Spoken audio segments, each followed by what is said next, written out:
Portico Quartet, Portico Quartet, Portico Quartet. Hi everyone, Anthony Fantano here, internet's busiest music nerd, and it's time for a review, the Portico Quartet's new self-titled LP. These guys are a London-based band, and this is their third full-length studio album. And this LP has a nice blend of ideas coming from the worlds of jazz and electronic music. And it's not like electronics and jazz haven't met before. Over the years there have been tons of musicians bringing these two worlds together. Amon Tobin, as well as Fortet in some of his solo stuff, and in collaborations he's done.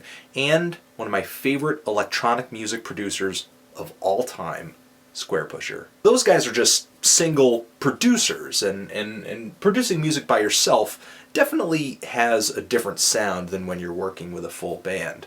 But it's not like that combination of jazz and electronic music hasn't been explored either by groups like the Cinematic Orchestra, Norway's Jaga Jazzist. And I'm not trying to say the Portico Quartet is late to the party when it comes to combining jazz and electronics. I just feel like their music in this album is kind of like the next phase of this combo. Now, while this record does not sound like the cool or the bebop or the fusion that a lot of jazz nuts go crazy over, it does embrace a lot of jazz elements, like interplay between the musicians, improvisation, and exploration, musically and sonically. Previous material from this band, especially their '09 album, Isla, was much smoother and had kind of an escalating post-rock quality to it with a lot of strong sax solos. In a way, it kind of reminded me of bands like Fridge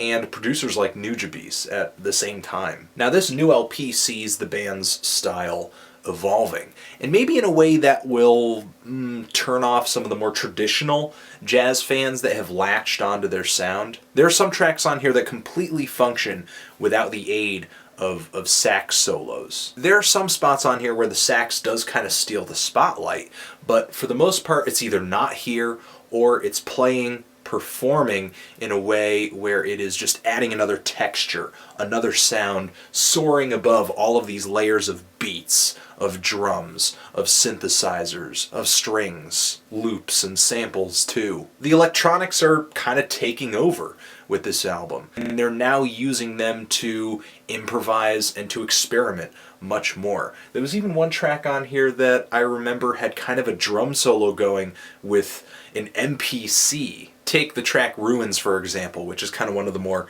direct tracks on this LP. It's got a nice, straightforward groove, a great upright bass line. The bass is kind of being strummed, and there are all these soft ambient soundscape textures just playing behind all of this. And then this very emotive sax solo kind of just makes its way into the track very shyly. It's kind of coming out of its shell slowly but surely. And when the reverb eventually hits this sax solo, it just becomes gargantuan. There is some evolution going on toward the end of the track that really kind of makes me feel like, ooh, this band is definitely in a different spot now. These looped synthesizer arpeggios start coming in, and as the sax solo becomes really noisy and kind of chaotic, all of these glitchy, harsh, loud electronics just start barreling down on the track, making it really kind of intense. I like it because this track really feels like a full band. I hear improvisations, I hear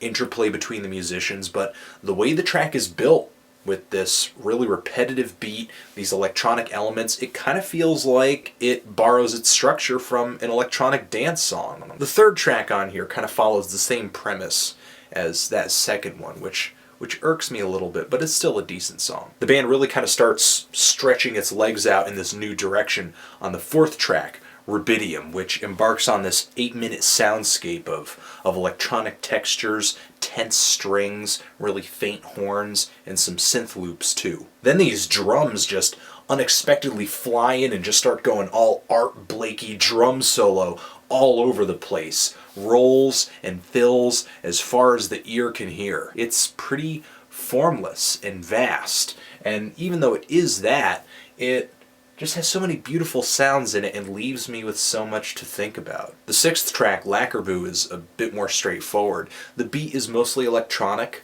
very repetitive, very hypnotic. I would call it almost a micro house song if it wasn't for the fact that it had these really kind of post-rock violins sort of wailing over it. I just wish it had more of a climax to it. The song Steepless right after it, though, is fantastic. One of my favorite tracks on here. Brings this album into more of a down-tempo sound and has a guest vocalist, Cornelia, a Swedish singer. And her voice is really light, really fragile and emotive. Has kind of a Joanna Newsom quality to it. This LP does take a bit of a risk introducing a vocal guest so late, so close to the end, but it really pays off. Paired up with the vocals are just this percussion played mostly by just the drumsticks hitting each other, and these loops that are just kind of skipping along in this sort of tense way. It feels like somebody hummed and then took the hum and then sampled it and chopped it up really quick, so it just kind of had this glitchy quality to it.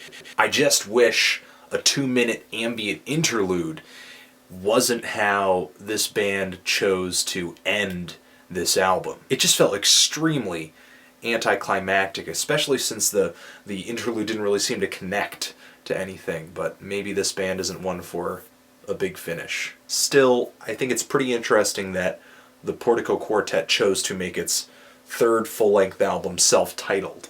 And I definitely feel that that's because these guys are really defining themselves on this album. They really jump from one style to the other, which normally would make an album feel really disjointed, but I feel like Portico Quartet gets away with it because every track here is executed with roughly the same instrumentation and sounds. And the mood pretty much stays the same throughout this LP.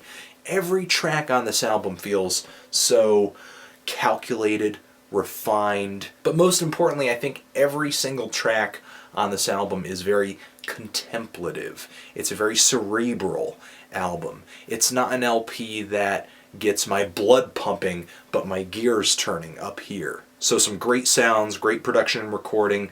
Wasn't huge on the ending, lukewarm on a few tracks, but still, I think this is a fantastic album that should be checked out. Definitely feeling a strong 8 to a light 9 on this album. Portico Quartet, self-titled LP. What do you think about it? Let me know, because I am interested. Do you love it? Do you hate it? Why? And what should I review next? Anthony Fantano, Portico Quartet, forever.